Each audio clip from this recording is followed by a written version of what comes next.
A comedy, a nice movie played with the best directors ever seen, heard of, or known, is the Russian government and the Wagner Group. They pulled off a massive worldwide show on June 23, 2023, which made the Western nations and the world the most welcoming audience of the play. They served as the cinema, viewing platform, and also the highest consuming audience for the greatest show of the year titled The Attempted Coup by Prigozhin and the Wagner Military Group. I have been following the Ukrainian war from the first day and have never failed in unboxing the Russian behind-the-scenes plot. Even though this is my first outburst of their nicely and perfectly delivered play on Ukraine, which has failed woefully, the success of this recent play and the build-up to it is so perfect that we have to bring it out to the world to avoid its success. Why don't we dive into the process of this movie and expose all its hidden agenda? Let's roll down to the beginning. Let's hit a little on the icing on the cake known as Prigozhin. Prigozhin, nicknamed Putin's chef, but now known as the head and commander of the Wagner machinery, was formed during the invasion of Ukraine in the year 2014. After that, their presence has been noticed around the world, carrying out operations in countries such as Syria, Mali, and Central African countries. For 7 years, they were denied by the Russians and Prigozhin as having any connection to this group until another Ukrainian invasion by the Russian army. Just as the 2014 invasion gave him the machinery group, so did the power by the 2022 invasion of Ukraine. This also increased his popularity across the world during his massive campaign embankment. After a very long war and success at the end, his audacity grew to the extent of him calling out the Russian military head without any caution from the Russian president, Vladimir Putin, and its generals who were targeted by Prigozhin, calling them traitors and incapable generals for the refusal of supplying his army about 70% of the weapons needed for his operation. This led to the death of his personnel. I mean in thousands, tens of thousands, which was the beginning of the fancy drama called The Attempted Coup by Prigozhin.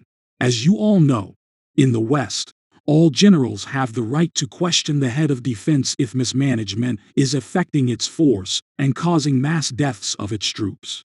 But in Russia, any question to the head of the military is seen as going against the government and the Russian Federation entirely. For the first time, the almighty Russian army was criticized by its employees, with no caution or even a word of warning sent to these employees. This now made him invincible or look so by the director of the play. To my greatest surprise, the West fell for these built-up lies by being the forefront promoter of this nice movie play, taking it across the world as if it is a thing to celebrate. For the Russians and Putin, it is the beginning of their award-winning movie, and for Prigozhin, an elevation. Here goes the second plot of the movie, and this aspect was also a success, which was the announcement of the Wagner machinery withdrawal by the now almighty Prigozhin. This time he has no opposition, making it feel like he calls his own shots and answers to no one. Once again, this was seen by the West exactly as the director needed it to be, with many even predicting the movie's end as the dissolution of Putin's government and its collapse. But sorry, the movie took a different phase. Be patient as we uncover its main direction. Thirdly, and the sweetest and most amazing plot of the movie, the coup. Prigozhin claimed that his soldiers were attacked by the Russian military, with a whopping 2,000 army personnel killed in the process. I would say such a claim is audacious, and if he is not just a trained dog that has been ordered to bar, he would not make such a claim without evidence. And even if it is a fact, then we would, by this time, already have consumed the fact that Wagner's force and Prigozhin now run Russia or have been entirely crushed by the Russian force.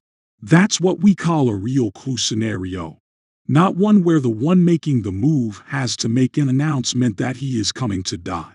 And almighty Putin, knowing this, would not allow 25,000 troops with just 400 armored vehicles, a few helicopters, and a few rounds of gunpowder to even take Rostov-on-Don and Voronezh without resistance from the Russian army, especially with a claim of shooting down military helicopters without evidence. Now let's all come out of the world of fiction and dive into reality. A reality where we are just flowing in the wave set by the Russians. And it could have come to our senses the moment Prigozhin announced his march to Moscow.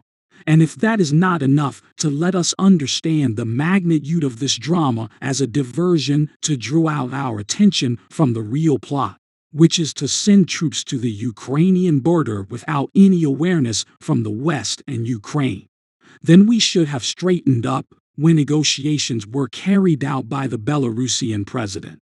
This would see the Russians automatically deploy troops to Belarus without any arrangements from the Ukrainians to make defense strategies.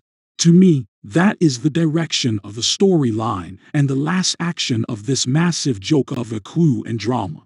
Let's all forget this already promoted drama and see to it that we prepare for the final, which will actually be the real action. A warning to the Ukrainian army and government: be prepared. Let's avoid another Bakhmut and Bucha. Thanks for watching. Kindly click the subscribe button and notification icon bell for more on E.global.